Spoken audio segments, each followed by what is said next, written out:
De l'esprit à la chair, le Logos créateur. Nous avons vu dans le podcast précédent que l'homme est un fruit des hiérarchies. L'homme ne fut pas jeté dans l'existence. Il ne fut pas produit par hasard, ni par erreur, ni par nécessité aveugle. Il est né d'un tissage patient, d'une intention immense, d'une collaboration vivante entre des êtres dont la puissance dépasse notre entendement, mais dont l'amour, la sagesse et la volonté sont inscrits jusqu'au plus intime de notre chair. Car chacune des hiérarchies a participé à notre édification. Elles ne nous ont pas créés comme un objet, mais formés comme un être capable, un jour, de devenir libre. Les trônes, dans les temps lointains de l'ancien Saturne, ont donné la première étincelle de chaleur, prémisse du corps physique. Non pas chair encore, mais feu subtil, substance invisible de notre future incarnation. Les chérubins, ensuite, ont tracé les grands plans de l'évolution, imprégnant le devenir de la sagesse éternelle. Les séraphins, par leur rayonnement, ont insufflé l'amour originaire, celui qui fait toute chose exister non par force mais par don. Puis les dominations ont posé les lois, les grandes articulations de l'ordre cosmique. Les vertus ont accompagné les métamorphoses, transformant ce qui était encore idée en devenir vivant. Les puissances, elles, ont solidifié les formes, assurant la continuité, la stabilité, la densité de ce qui allait devenir un monde incarné. Et quand l'homme fut prêt à entrer dans le temps, à franchir le seuil de l'individuation, à s'engager dans la liberté et l'épreuve, la troisième triade le prit par la main. Les archaïs ont inscrit sa conscience dans celle des civilisations.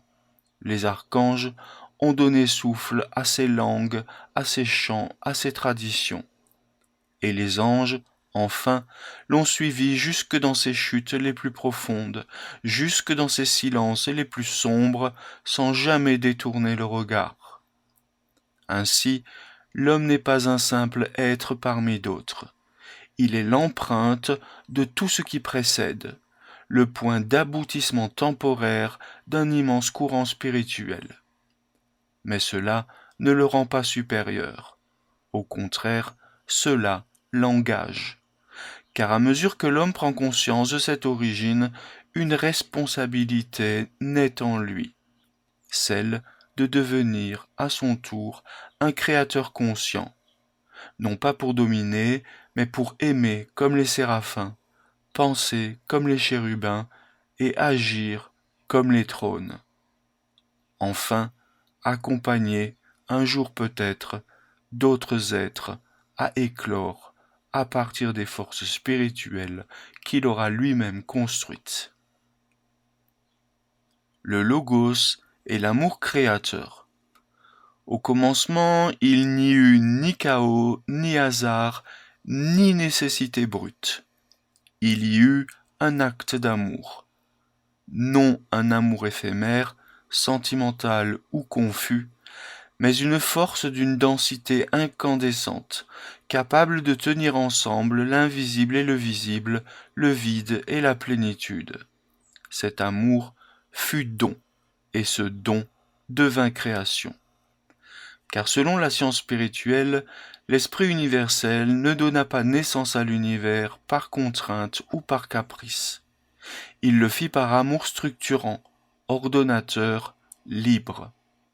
Et cet amour prit forme, non dans le silence, mais dans une parole. Mais pas n'importe quelle parole, une parole vivante, porteuse d'être, tissée de lumière, le Logos. Le Logos est la parole vivante et créatrice. Il est écrit dans l'Évangile selon Jean, « Au commencement était le Logos, et le Logos était auprès de Dieu, et le Logos était Dieu. » Jean 1, 1. Ces mots, loin d'être métaphoriques, portent une réalité intérieure. Le logos n'est pas un symbole abstrait, mais la vibration première par laquelle toute chose fut suscitée à l'existence.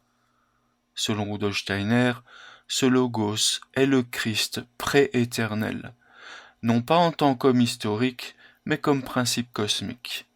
Il est le foyer d'une parole créatrice, bien plus vaste que les mots humains, car il contient en lui les archétypes de tout ce qui fut, de tout ce qui est et de tout ce qui sera.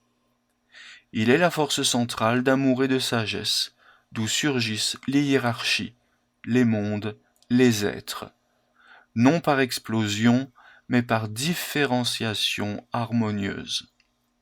Il relie tout ce qui existe dans un réseau de sens. Rien n'est isolé, rien n'est vide de direction, car tout procède de lui et tout retourne à lui. Et surtout, ce logos n'est pas seulement à l'origine du monde extérieur, il est aussi inscrit dans le cœur de l'homme. Par son moi, l'homme est appelé à devenir une parole consciente, une expression libre du logos divin. Non pas une imitation, mais une résonance créatrice, née de la liberté de l'homme lui-même. Dans le processus de création, l'amour fut une force de condensation. Mais comment cet amour devient-il monde ? Comment passe-t-on de la pure lumière spirituelle au paysage de chair, de matière, de gravité ? Par un processus de condensation progressive. Au fil de l'évolution cosmique, les hiérarchies spirituelles ne se contentent pas d'émaner le logos. Elles l'incarnent, elles le déposent dans les couches successives du réel. Et c'est ainsi que l'amour devient substance. Les séraphins, premiers porteurs de l'élan divin, projettent l'amour comme un feu originel, incandescent, libre, sans direction, mais plein de puissance. Les chérubins, recevant cette ardeur, la modèlent en image sage, en archétype lumineux, en structure de sens. Les trônes, à leur tour, fixent cet amour en force substantielle, capable de porter la création dans un commencement énergétique. À travers ces actes successifs, l'amour se densifie sans se perdre.